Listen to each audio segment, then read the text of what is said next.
एक बात जीवन बहुत कुछ सिखाता है।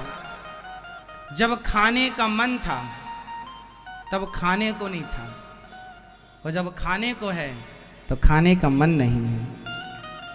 बड़ी विडंबना।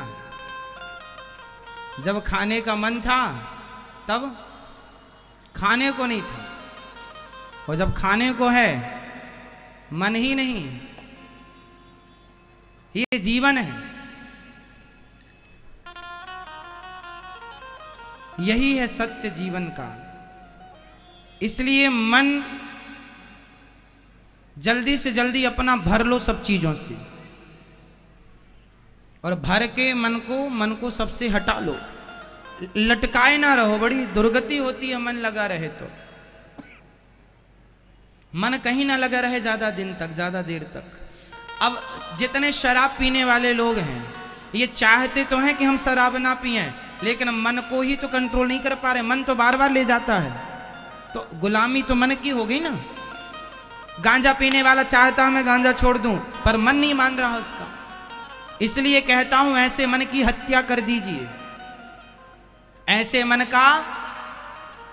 मन का मर्डर कर दीजिए। जो मन आपकी माने ही ना, ऐसे मन को मार मार के जितना जैसे समझो वैसे समझाओ, और सारे विषय विकार से मन हटाओ और गोविंद के चरणों में मन को लगाओ। यही जीवन में मरने के पहले कर लेना आप सब लोग।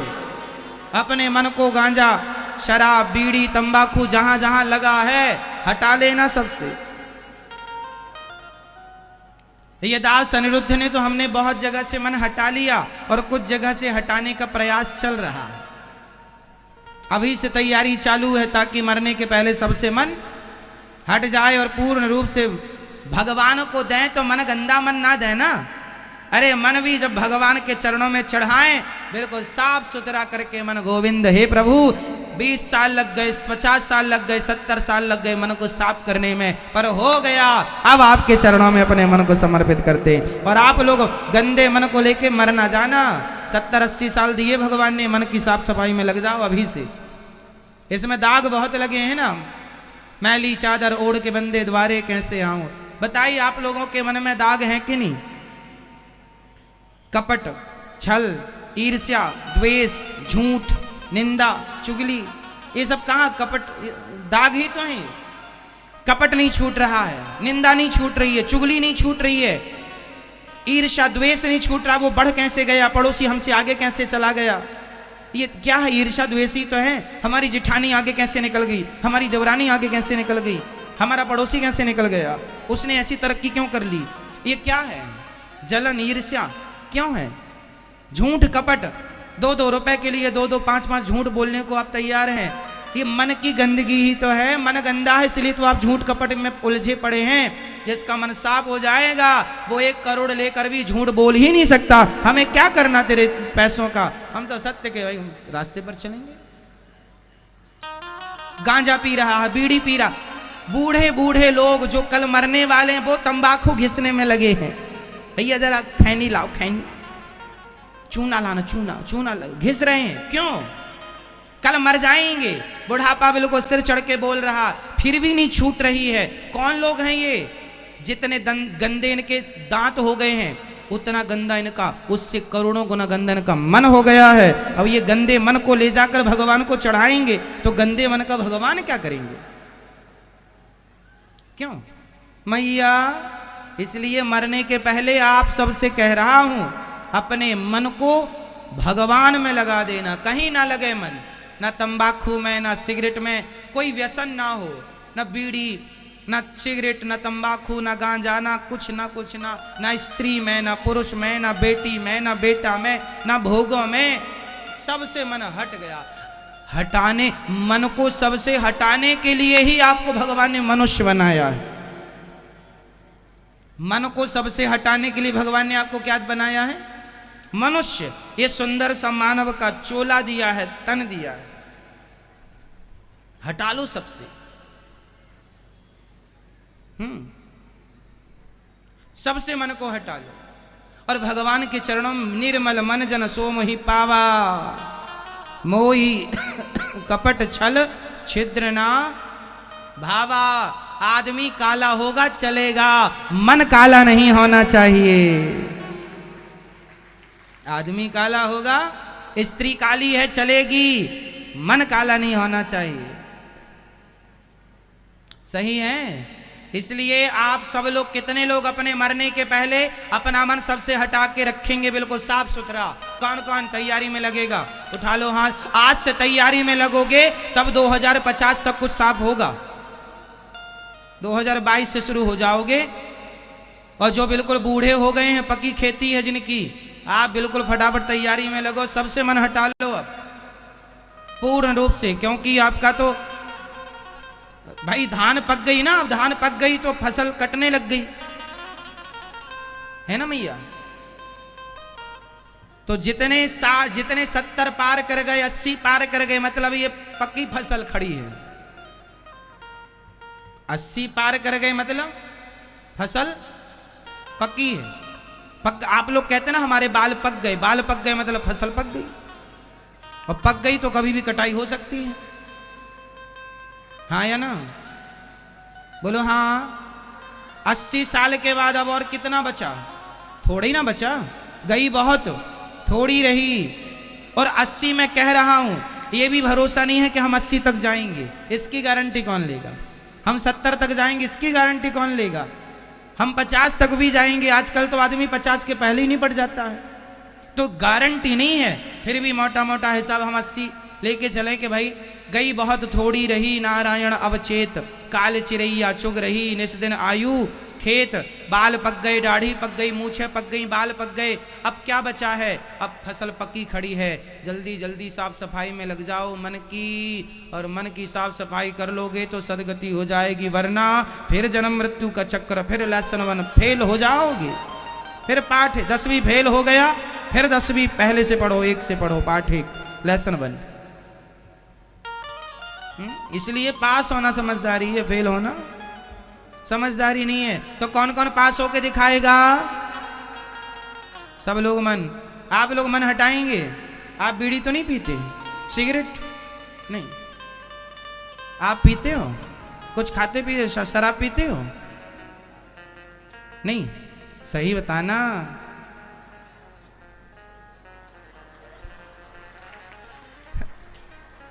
क्या पीते हो साहब? बड़ा कॉन्फिडेंस है, नहीं पीते हम। हाँ, तो पीते बराबर है। नहीं पीना, अब नहीं पीना। शराब पीना मन है, ये मन की कब कितना मानोगे? मन तो कहेगा दिन भर पीते रहो, मन तो दिन भर गंदगी में ले। भाई ये बताओ, आप लोग अपने मन को जरा सी छूट दे दीजिए तो मन आपका तो कभी भरेगा नहीं किसी चीज से, बार बार वहीं वहीं ले जाएगा।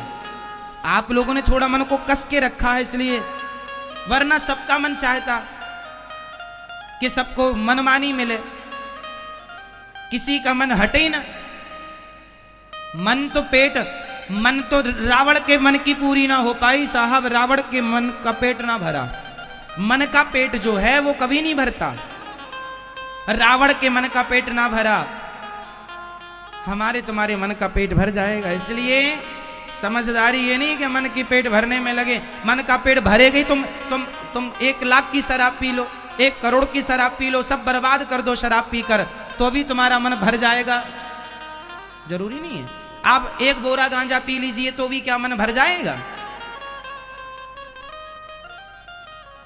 आप किलो भर रबड़ी खा लो, आज खाया कल फिर मन होगा, आज भोग भोगा था कल फिर मन होने लग गया, तो इसका पेट नहीं भरेगा। ये तो नाश करने में लगा है, समय बर्बाद हो रहा है इस चक्कर में कि अब पूरा हो जाएगा, अब पूरा, अब नहीं, अब के चक्कर में जीवन कब चला गया पता ही नहीं चला। इसलिए चक्कर में ना पड़ो।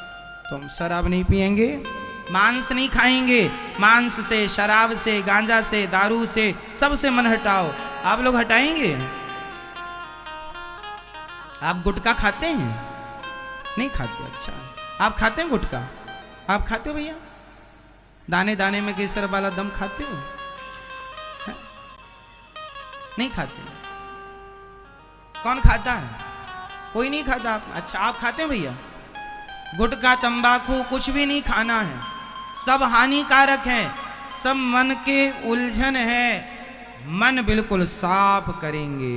निर्मल मन जन सो मोहि पावा, मोहि कपट छल छेद्र न भावा। भोजन भी ऐसा करो कि पहले भगवान जी का भोग लग जाए, फिर उसका हम प्रसाद पाएंगे। बिना भोग लगाए भोजन भी, हमें अमृत भी नहीं खाना चाहिए बिना भोग लगाए। समझ रहे हैं दादाजी? आप खाते हैं गुटखा तंबाकू? कुछ नहीं, सबसे मन हटा लेना बिल्कुल। यही धर्म है हमारा, मनुष्य का धर्म है भगवान को प्राप्त करना। प्राप्त कर लिया तो सबसे समझदार, वरना बेवकूफों में गिनती के मनुष्य तन मिला। 100 साल मिले पर क्या पाया? कुछ नहीं, 0 बटा सन्नाटा। क्या पाया?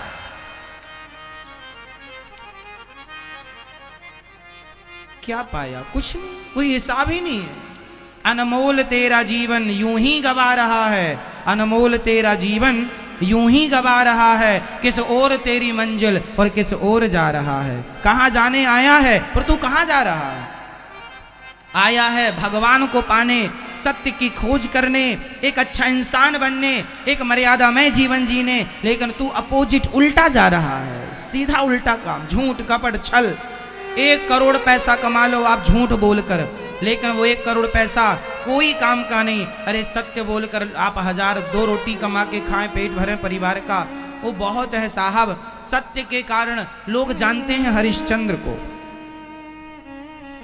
झूठे आदमी को कोई नहीं, झूठे आदमी को पड़ोसी भी नहीं जानता, लेकिन सत्य सच्चे आदमी को सारा जग जानता है। जीना तो सब जी रहे हैं, सब मरेंगे। कोई सत्य की मोहर लगा के मरेगा, कोई झूठ की मोहर लगा के। आपको कौन सी मोहर लगवानी है? हरिश्चंद्र को ने कौन सी मोहर लगवा ली? बोलो। मर गए, लेकिन आज मरने के बाद भी, युगों के बाद भी आप हरिश्चंद्र को जानते हैं कि हरिश्चंद्र जैसे कोई सत्यवादी थे। दशरथ जी मर गए, कैकेयी माँ ने कहा राम को 14 साल के लिए वनवास भेजो। राम जी, अच्छा दशरथ जी राजा थे, कह देते कि मैं पत्नियों की, आपका पति आपकी कितनी बात मानता है? आपका पति आपकी बिल्कुल बात नहीं मानता, तो दशरथ जी को भी क्या जरूरत थी पत्नी की बात मानने की? भाई आजकल पति लोग पत्नियों की 10 बातें सुनते हैं, जो मतलब की होती है मान लेते हैं, बाकी इग्नोर कर देते हैं। तो बोलती रहे, जो मानने लायक है वो तो मान लेंगे, जो मानने लायक नहीं है वो क्या मानेंगे? तो आज के पति जब कोई बात मानने लायक होती है तो मानते हैं, सब नहीं मानते। कौन मान रहा है पत्नी की बात? तो दशरथ जी को क्या जरूरत थी पत्नी की बात मानने की? ना मानते। तू बोलती है कमरे के अंदर, बोलती रह। राम जी को वनवास भेजो। दशरथ जी कह रहे हैं मैं मर जाऊंगा। कैकेयी बोली भले मर जाओ पर राम को वनवास भेजो। ऐसा कोई पति होता, आपका पति होता और आप कहते भले मैं उठ के 2-4 थप्पड़ जमाता, ले मुझे मारने में तुली है, मर जाओ, हमें दो, ठेका लिखाया है, क्या ना बोलता आज का पति। लेकिन धन्य है दशरथ जी कि पत्नी ने कहा कि 14 साल का वनवास राम को। राम कौन है? दशरथ जी के प्राण हैं। राम कौन है? दशरथ जी के प्राण हैं। दशरथ जी ने कह दिया था कैकेयी मैं मर जाऊंगा राम के बिना। कैकेयी बोली मर जाओ तो मर जाओ, पर राम को वनवास। दशरथ जी बोले ठीक है मैं मर जाऊंगा, पर मैं अपने वचन से मुकरूंगा नहीं, मैं अपने वचन सत्य की रक्षा करूंगा। सत्य के लिए दशरथ जी मर गए। सत्य क्या था? कैकेयी मां से पहले दशरथ जी ने कह दिया था मैं तुम्हें 2 वरदान देता हूं। एक बार कैकेयी ने दशरथ जी के प्राणों की रक्षा की थी युद्ध में। उनका रथ का पहिया निकलने वाला था तो उंगली डाल करके रथ को बचा लिया था। तो दशरथ जी ने कह दिया था तुमने मेरे प्राणों की रक्षा की है, तुम मेरे से कोई 2 वरदान मांग लो, मैं दूंगा। कैकेयी ने कहा बाद में मांगेंगे। वही 2 वरदान मांगे। एक वरदान भरत को राजा और दूसरा वरदान राम जी को वनवास। तो जिस कैकेयी ने दशरथ जी के कभी प्राण बचाए, उसी कैकेयी ने उन्हीं वचनों से दशरथ जी को मार डाला। चूंकि देने का वचन दिया था, प्राण जाए पर वचन न जाए, इसलिए मुकुरते कैसे? क्योंकि धर्म का ज्ञान है। जो आदमी धर्म का ज्ञान रखता है, जो आदमी धर्मात्मा होता है, वो कमरे के अंदर भी झूठ नहीं बोलता, वो कमरे के अंदर के अपनों से परायों से किसी से गलत नहीं बोलता, क्योंकि उसे धर्म का ज्ञान है कि कोई देखे ना देखे, भगवान तो देख रहे हैं कि मैं सत्य बोल रहा हूं कि झूठ। मेरे सत्य और झूठ की गवाही आप ना दोगे, मेरे सत्य और झूठ की गवाही स्वयं भगवान देंगे कि तुमने बोला है भाई, हम गवाह हैं, भगवान से क्या छिपा है। इसलिए मेरी माँ भैया ज्यादा झूठ का इकट्ठा ना करना, गिलास भर चाय पीने से अच्छा है मतलब कि जरा से पी लो, इतना सारा पाप करके धन कमाने से अच्छा है धर्ममय जीवन जी लो, थोड़ा सा जी लो, पर धर्म के साथ जी लो। अच्छा एक बात बताओ, आपके गांव में एक आदमी है जो सवेरे से शाम तक झूठ बोलता है, गलत काम करता है, उसकी आयु है 100 साल, और स्वामी विवेकानंद जी एक कम 40 साल में चले गए। 39 वर्ष की उम्र में स्वामी विवेकानंद जी ने शरीर छोड़ दिया था। 39 ईयर, मेरी मां समझ रही हो, 39 एक कम 40 वर्ष की उम्र में स्वामी विवेकानंद जी भगवत धाम चले गए थे। स्वामी विवेकानंद जी की आयु कम थी, और आपके गांव में 2 कौड़ी का आदमी जो दिन भर झूठ बोलता है वो 100 साल तक जिंदा है। अब बताइए कि झूठ बोलकर 100 साल जीने से अच्छा आप 40 साल में ही मर जाएं, पर कुछ ऐसा कर जाएं कि आने वाला युग, आने वाला समय आपकी ओर झांक कर देखे कि वाह ऐसा व्यक्तित्व होना चाहिए, ऐसा ज्ञान और ऐसा मार्गदर्शक होना चाहिए। ज्यादा हम 100 साल भी जी के, अरे जो काम 100 साल में करते हो वो कम समय में कर लो, अपने नाम को अमर कर लो, जीवन से कोई फर्क नहीं पड़ता कि 100 साल जीने वाला बड़ा है। अच्छा बताओ 100 साल जीवन जीने वाला बड़ा है कि 40 साल में विवेकानंद बन जाने वाला बड़ा होता है? जोर से। आद्य शंकराचार्य जी का नाम सुना है? आद्य शंकराचार्य जी 30 वर्ष की उम्र में चले गए थे, लगभग 30 साल 29 वर्ष की उम्र में चले गए और आज तक उनका नाम अमर है। आद्य शंकराचार्य जी 29 साल, लगभग 29-30। तो आप 100 साल जिए, मायने नहीं रखता वो 100 साल। आप 100 साल में भी कुछ ना कर पाए तो 100 साल बोझ बन के रहे आप। बोझ ही तो है आपकी जिंदगी, आपके लिए भी बोझ है, औरों के लिए भी बोझ है। 100 साल जीने से अच्छा है मतलब के 10-20 साल ही जी लो, बिंदास कर लो, 10-20 साल में अपने नाम को अमर और आगे बढ़ो। ज्यादा लंबी आयु भी हम क्या करेंगे? कुछ करने आए हैं, कर लिया। अब ये दास अनिरुद्ध ने, मुझे अब मौत आएगी तो मुझे तसल्ली रहेगी कि चलो मौत आने के पहले मैंने वो किया है जिसको करने के लिए भगवान ने मुझे धरती में भेजा है, वो मैंने किया। जितना बना किया करने को तो फिर अपार है, पर जितना ईश्वर ने सामर्थ्य दिया वो हमने किया। तो अब मैंने अपनी जिंदगी से भी मोह खत्म कर लिया है कि मेरे जीवन का जो उद्देश्य था सारा लगभग पूरा हो चुका है। अब तो बिहारी जी जब बुलाएं तब तैयारी है। मुझे कोई 70 साल जीने की भी चाहत नहीं है, 50 साल जीने की भी नहीं है। मेरा काम हो गया जितना करना था। मेरी अभी लगभग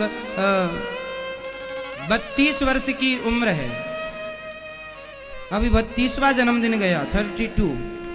32 साल जो करना था, जिसको करने आए थे, आप सभी के हृदय को परिवर्तित करने आए थे, आपके हृदय में भक्ति का दिया जलाने आए थे, तो थोड़ा बहुत जल ही गया है। सेवा का दीपक जलाने आए थे तो जल ही गया है, हो गया उद्देश्य पूरा।